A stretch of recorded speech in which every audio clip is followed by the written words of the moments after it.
चतुशासनम् अनिर्बाधोत्रैकस्त्रिभुवनजयी कामसुभगा कुमारावस्थाया मपि निजबलादेव विजिता स्फुरनित्यानन्दा प्रशंसपदराजाय सजिना महावीर स्वामी नयन पतिगामी भगतु मैं।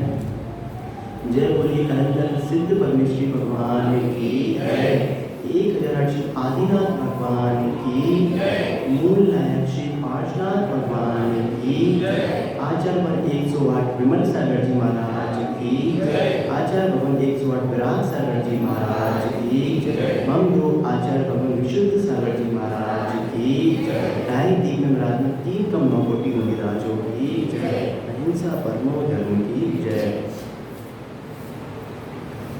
आज उत्तम सोच 10 लेक्चर का चौथा दिन।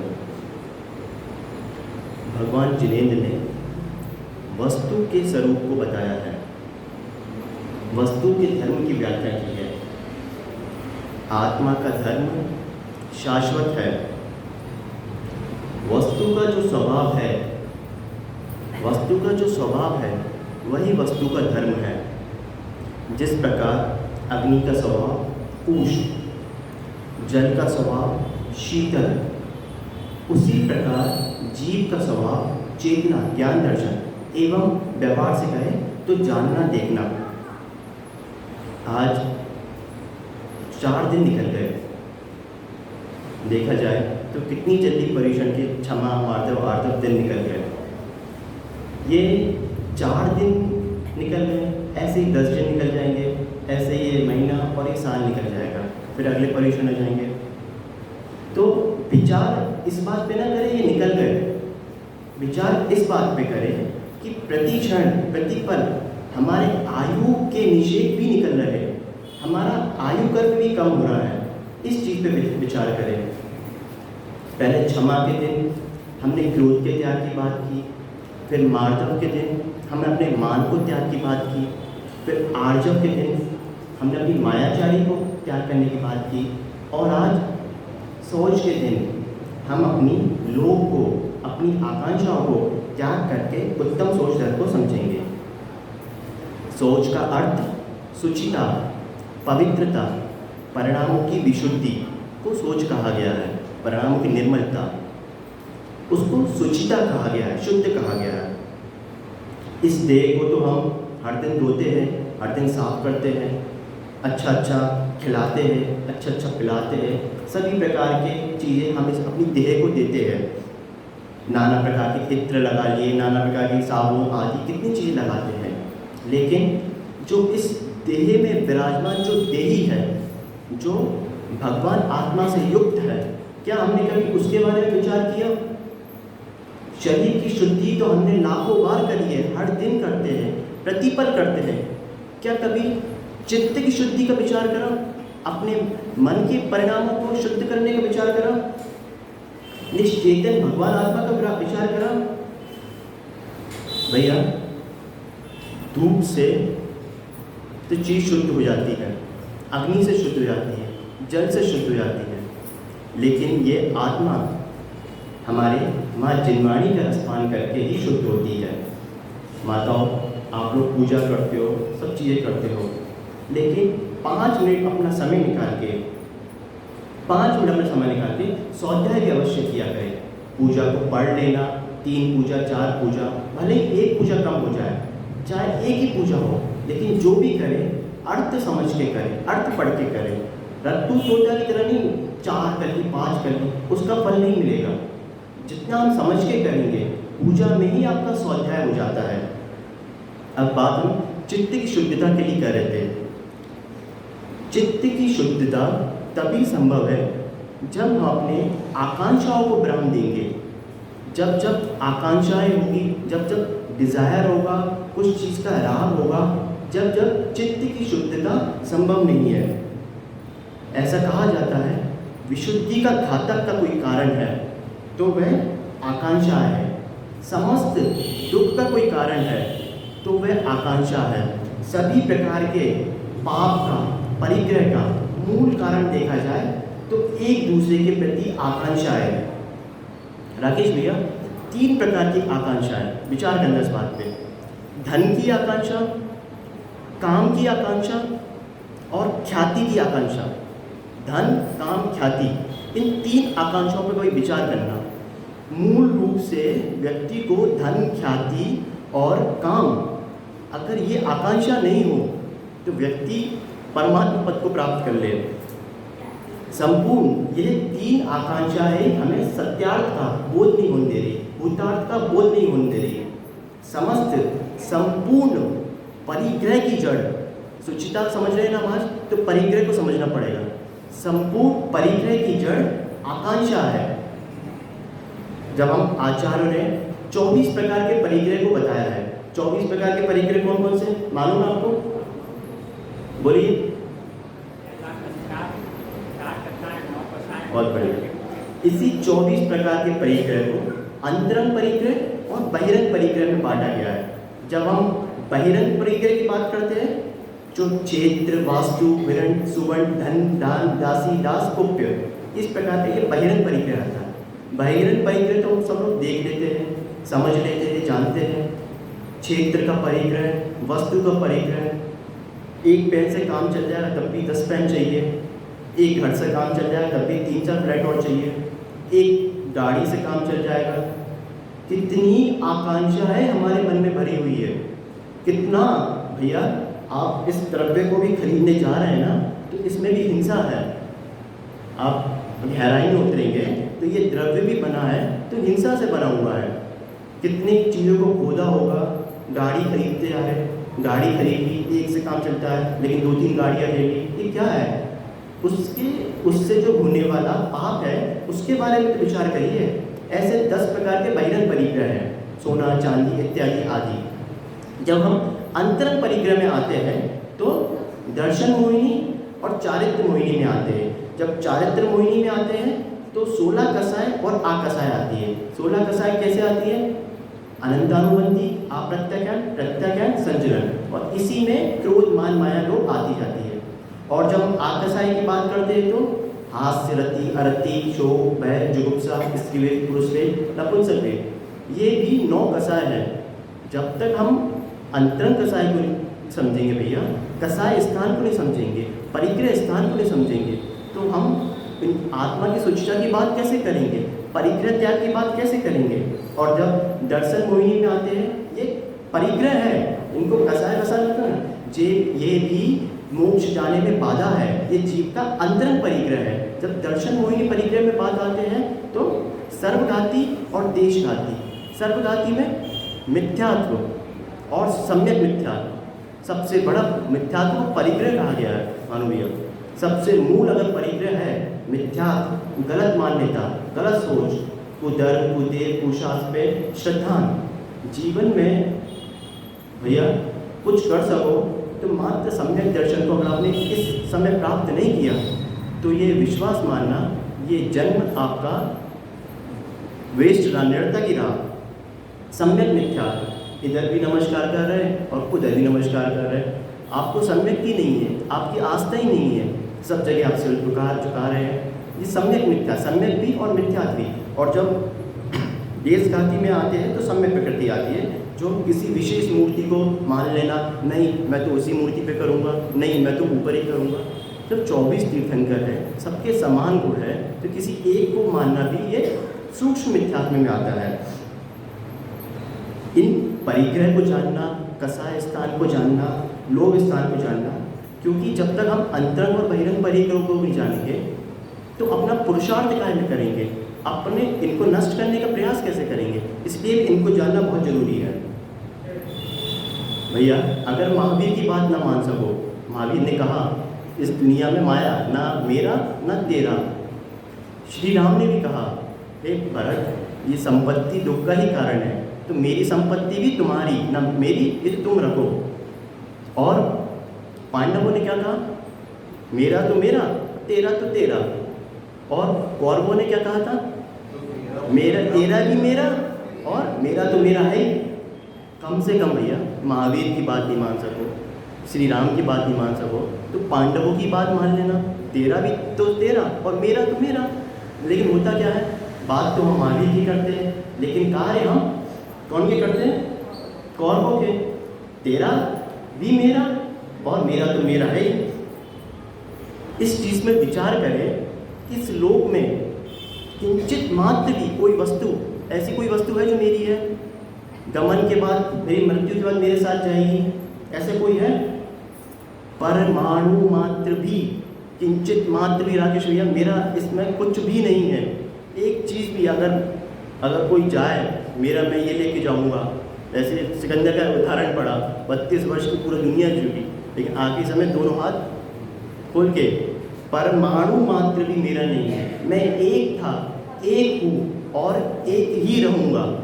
हम पूजा करते हैं देव शास्त्रों की, उसमें क्या आता है, जयमाला में क्या आता है, मैं एकाकी एकत्व लिए सब ही आते, तन धन को साथी समझाता, पर वह भी छोड़ चले जाते, मेरे न हुए ना मैं इनसे, अति भिन्न अखंड निराला हूँ। कितनी बढ़िया एकत्व भावना आती है ये। ऐसे ही जब हम 12 भावनाएं पढ़ते हैं, 12 भावनाओं में क्या आता है, आप अकेला अब तरे, मरे अकेला होए, ये सोई जीव को साथ ही सका ना कोई। पढ़ने में तो सब आ जाता है, बढ़िया पूजा कर लेंगे, भावनाएं कर लेंगे, लेकिन क्या चारित्र में हम उतारते हैं, उसको अपने जीवन में उतारते हैं? इसलिए मैंने कहा एक पूजा कम कर लेना, लेकिन जो पूजा कर रहे हैं उसका स्वाध्याय पूर्वक अध्ययन करके उसको अपने जीवन में उतारना। पूजा में हम क्या पढ़ते थे, उत्तम सोच सर्व जग जाना, लोक पाप का आशा पाश महादुखदाई, सुख पावे संतोषी प्राणी। लोभ को क्या है, अगर पाप का कोई पाप है तो वो लोभ कहा गया है। क्यों कहा गया ऐसा, पाप के बाप को लोभ क्यों कहा गया है? उसके एक बहुत बढ़िया कहानी प्रसंग आता है। आज मैंने भैया लेट हो गए थोड़े, एक बहुत बढ़िया स्टोरी आती है। लोभ को, यहाँ पे बात चल रही है, लोभ को पाप का बाप क्यों कहा गया है, उसके लिए हमें एक पंडित के पास चलना पड़ेगा। एक लोभी पंडित था बहुत विद्वान, अनेक विद्याओं का, शास्त्रों का, बहुत न्याय नीति वेद पुराण का सबका ज्ञाता था, वो जानता सब था। खूब उसने अपनी अयोध्या में रह के उसने खूब पढ़ाई लिखाई करी और उस पश्चात वो उज्जैन अपने घर गया। जब वो अपने घर गया तो उसकी धर्मपत्नी भी खुश कि मेरे पतिदेव इतने सालों बाद इतना अध्ययन करके सब चीज़ें करके आए, पलके बिछाई हुई बैठी, 56 प्रकार के भोग उसकी सेवा में लगा दिए। मेरा पंडित जी आए, मेरे पतिदेव आए, उसकी खूब सेवा करी। लेकिन नारियों की आदत होती है ना, जब खाना भी खिलाएंगे तो पूरी बातें बताने लगेंगे। तो पत्नी ने पूछा, एक प्रश्न पूछा कि पंडित जी तुम इतना पढ़ के आए, इतना पुराणों का, नीति का, न्याय का, सबका ज्ञान लेके आए, मेरे एक प्रश्न का जवाब दो कि पाप का बाप कौन है? अब पंडित तो पंडित, जल्दी खोपड़ी जल्दी सनक जाती है पंडितों की। वो सनक गया, उसको समझ में नहीं आया कि मैंने इतना न्याय नीति पुराण वेद सबका अध्ययन करा, लेकिन पाप का बाप कौन है यार, वो समझ नहीं पाया। तो वो अपना बैग बोरिया उठा करके वापस चल दिया उसी समय कि जब तक मैं पाप के बाप को पता नहीं कर लेता उस समय तब तक अपने घर नहीं आऊँगा, अपनी पत्नी का चेहरा नहीं देखूँगा। आधी रात्रि में ही निकल जाता है वो जंगल में, भीषण जंगल में, अर्धरात्रि हो जाती है, एक पेड़ के नीचे रुकता है वो। तभी उस एक टूटा फूटा एक वैश्या का घर होता है। तो वैश्या आती, भैया आप कौन, कहाँ से, इतनी अर्धरात्रि में? पंडित कहते हैं मैं बहुत बड़ा विद्वान हूँ, बहुत बड़ा न्याय नीति का ज्ञाता हूँ, बहुत वेद पुराण मुझे आते हैं, समझ चीज़ों का हमको ज्ञान है। तो वैश्या कहती ठीक है, अच्छी बात है, तो आप यहाँ कैसे? मैं कहता मैं एक प्रश्न का उत्तर ढूंढने के लिए आया हूँ कि पाप का बाप कौन है। वो वैश्या से कहता, वैश्या समझदार थी, वैश्या ने बोला पंडित जी अर्धरात्रि हो चुकी है, ठंड भी काफ़ी है, थोड़ी देर चलिए मेरे घर पे आराम कर लेना, सुबह जैसे ही हो जाए आप निकल जाना। पंडित जी कहते तुम और वैश्या, तुम्हारी तो परछाई भी मेरे लिए अशुद्ध है, मैं तुम्हारे घर कैसे जाऊँ, ये संभव ही नहीं है, तुम अपने जाओ, मैं तो रुक जाऊँगा। पंडित जी बहुत ठंड है, अभी घर चलो, सुबह निकल जाना। पंडित जी नखरे दिखाने लगे अपने। वैश्या ने धीरे से एक चांदी की पुटलियाँ निकाली पंडित जी ये चांदी की पुतलियाँ ये रखो आप और मेरे घर चले चलो, गाँव है, किसने देखा, अपने शांति से बैठो और सुबह आराम करना, निकल जाना। पंडित जी चांदी की पुतली दे रही है, तो कौन है, वैश्या के साथ चले जाते हैं। अब जब अगले दिन सुबह हो जाती तो पंडित जी वापस जाने को होते, तो वैश्या कहती पंडित जी इतनी जल्दी क्या है, आराम से खाना खा के चले आना।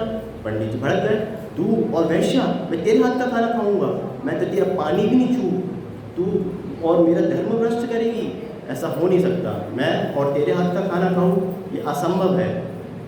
वैश्या तो समझदार थी, उसने दूसरी फिर क्या किया, सोने की पुतलियाँ निकाली। पंडित जी अपने ही घर की बात है, गाँव है, कौन ने किसने क्या देखा, आप तो ये सोने की पुतलियाँ रखो और मेरे हाथ का बढ़िया खाना खाओ, शुद्ध खाओ, मैं बढ़िया नहा धो के और बिल्कुल साफ सफाई शुद्ध तरीके से आपको बढ़िया 56 प्रकार के व्यंजन कराऊंगी। अब पंडित तो लोभी था ही, उस हाथों में आ गया, और लोग जब देखे सोने की पुतली देखे, चांदी की पुतली देखे, तो कौन मना करेगा। पंडित ने बोला ठीक है, लेकिन किसी से कहना मत, मैं तेरे यहाँ का खाना खा रहा हूँ। पंडित मान गया। अब उसके लिए बढ़िया व्यंजन बनाया, सब कुछ बनाया, तो फिर क्या हुआ, बढ़िया खाना बन गया। तो वैश्या बोली पंडित चांदी की बोरी मेरी, सोने की बोरी मेरी, ये खाना मेरा, मेरी एक मांग और पूरी कर दे बस। वो क्या, मेरे हाथ से एक और खा ले। कि पंडित जी के असंभव, तू और वैश्या तेरे हाथ का मैं खाना खाऊंगा, ये संभव ही नहीं है, गंगा में क्या, मैं तो परलोक में भी नरक मिलेगा, ऐसा संभव ही नहीं है, मैं वैश्या के हाथ से खाना खा लूँ। नाना प्रकार की पंडित जी जिद करने लगा। वैश्या तो समझदार थी ना, फिर उसने पन्ना की हीरे और मोती की तीसरी पुतली निकाली। पंडित जी गाँव है, अपना ही है, कोई नहीं है, किसी को मालूम नहीं पड़ेगा, शांति से चुपचाप खा लो। पंडित के अंदर ऐसा नहीं हो सकता। पंडित जी जैसे वैश्या ने, पंडित ने अपना मुंह खोला, लालच तो था ही, सोने चांदी हीरे मोती कौन छोड़ेगा, और वो भी गाँव, किसने देखा। जैसे ही पंडित मान गया, पंडित ने जैसे ही मुंह खोला अपना, वैश्या ने एक दिया खींच के और दूसरे हाथ में यहाँ से। पंडित घबरा गया, भैया ऐसा क्यों, तुमने ऐसा क्यों करा। पंडित समझ, ये तेरे प्रश्न का उत्तर है, आप समझे, ये तेरे प्रश्न का उत्तर है। प्रश्न का उत्तर, पाप का बाप कौन, लोभ। तो कितने अच्छे से पंडित को समझाया कि पंडित तेरे लोभ के चक्कर में, तेरी मायाचारी के चक्कर में तूने इस चीज़ का भी बोध नहीं करा कि जिसकी तू परछाई पसंद नहीं करता, उसके हाथ से तू खाना खाने लग गया। तू क्या कुछ नहीं कर सकता था, तूने सिर्फ सोने चांदी और इनकी बातों में आकर के तूने क्या कुछ अनर्थ कर डाला। इस प्रकार से पंडित को समझ में आया कि भैया इसीलिए पाप के पाप को लोभ कहा गया है। बॉबी भैया, अगर सुखमय जीवन जीना हो, शांति से जीना हो, तो दूसरों को सुख देने का या दूसरों के भावों सुख के ज़्यादा कामना नहीं करना। दूसरों के बारे में ज़्यादा जब सोचोगे तो खुद की खुशी का नियम से नाश कर बैठोगे। जो दुनिया के कर्तापन में बैठता है, दुनिया के बारे में सोच के बैठता है, वह नियम से खुद की खुशी का नाश करता ही है और दूसरा वो अपने सुख नहीं दे पाता। मूल रूप से स्वार्थ और लोभ से ही हर व्यक्ति ग्रसित है। आकांक्षा को बीच इतना भरा हुआ है कि देखा जाए तो सारे संबंध हमारे एक दूसरे की जब तक आकांक्षाएं पूरी कर रहे हैं हम, जब तक ही टिके हुए हैं।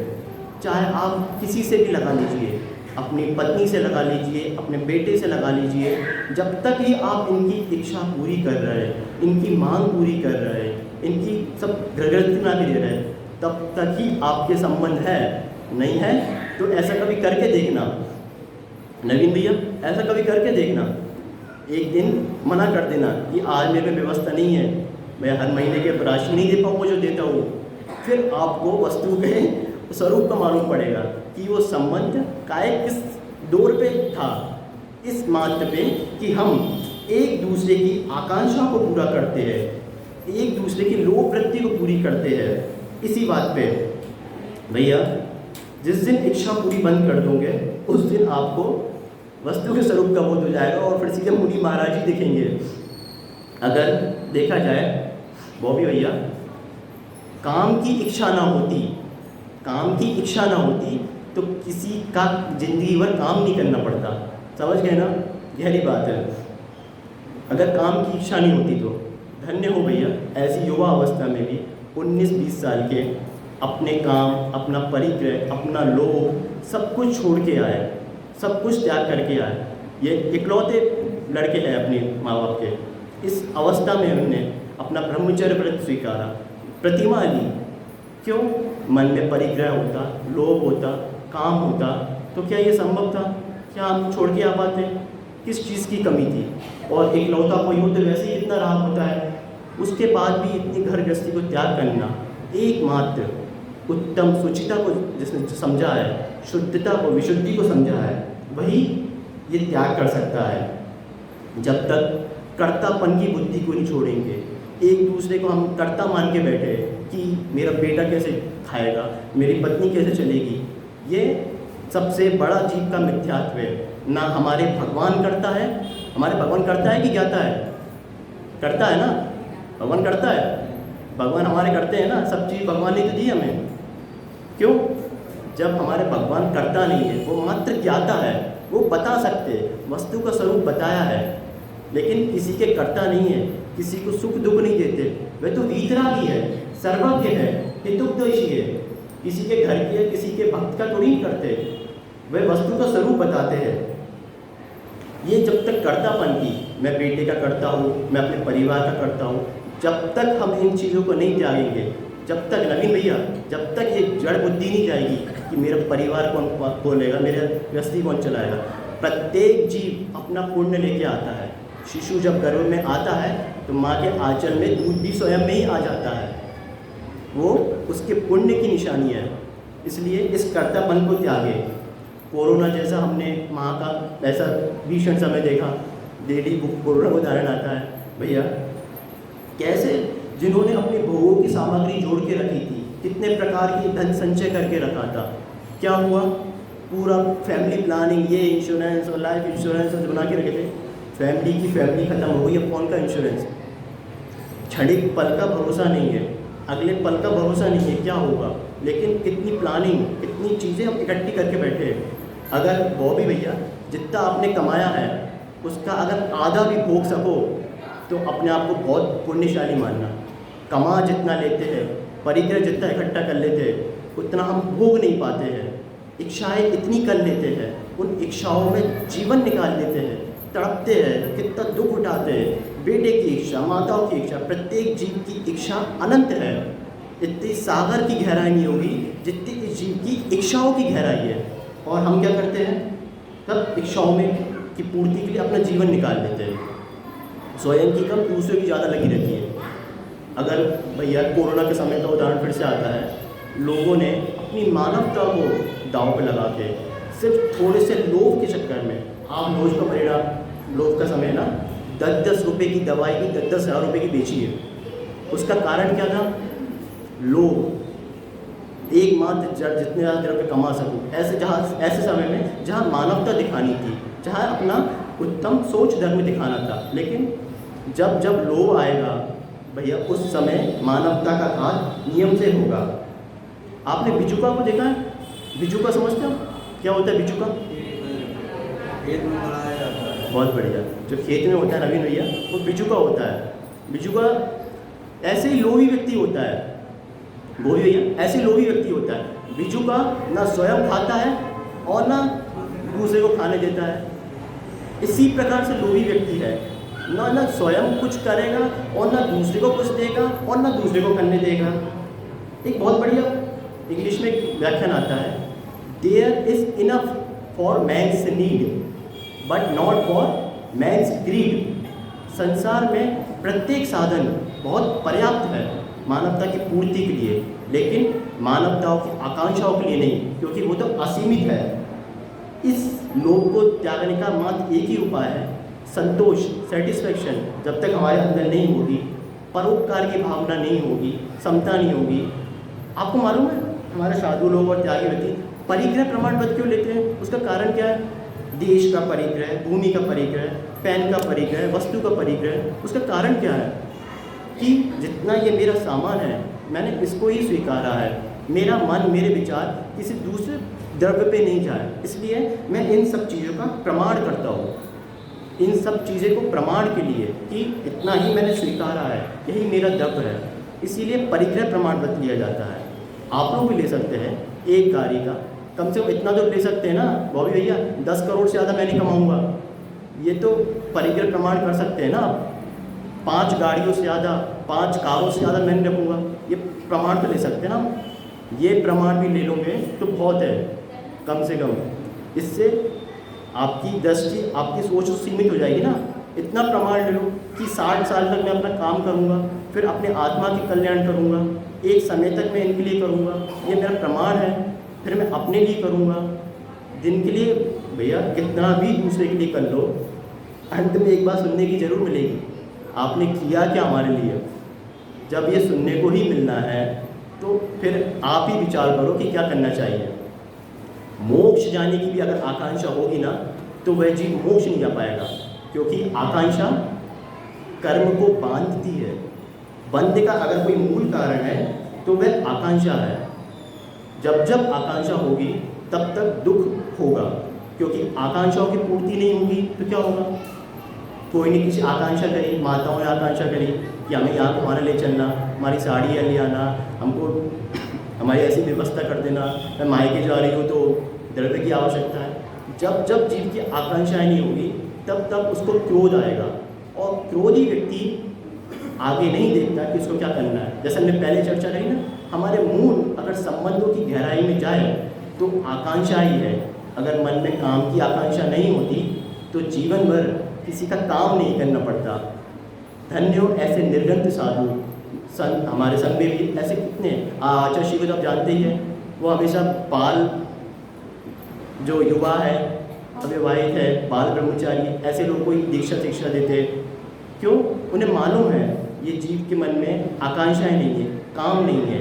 ये जीव अभी दीक्षा को स्वीकार करेगा तो अपनी 50-60 तक जो आयु भोगेंगे, आज 20 साल के 19 साल के, अगर इनकी 60 साल भी आयु रही तो 40 साल ये कितनी धर्म के प्रभाव न करेंगे, धर्म का कल्याण करेंगे, जीवों का कल्याण करेंगे, स्वयं की आत्म कल्याण करेंगे, कितना धर्म का प्रचार करेंगे। और घर गृहस्थी में पूरी 60-70 साल तो भैया कभी जैसे तैसे 50-60 हुए, अब बेटे की शादी आ गई, बेटे की शादी हुई तो फिर बेटे के बेटे हो गए, फिर उनकी जवाबदारी आ गई, उनकी जवाबदारी से हुए तो कोई सासू माँ की बिटिया की फिर कोई डिमांड आ गई।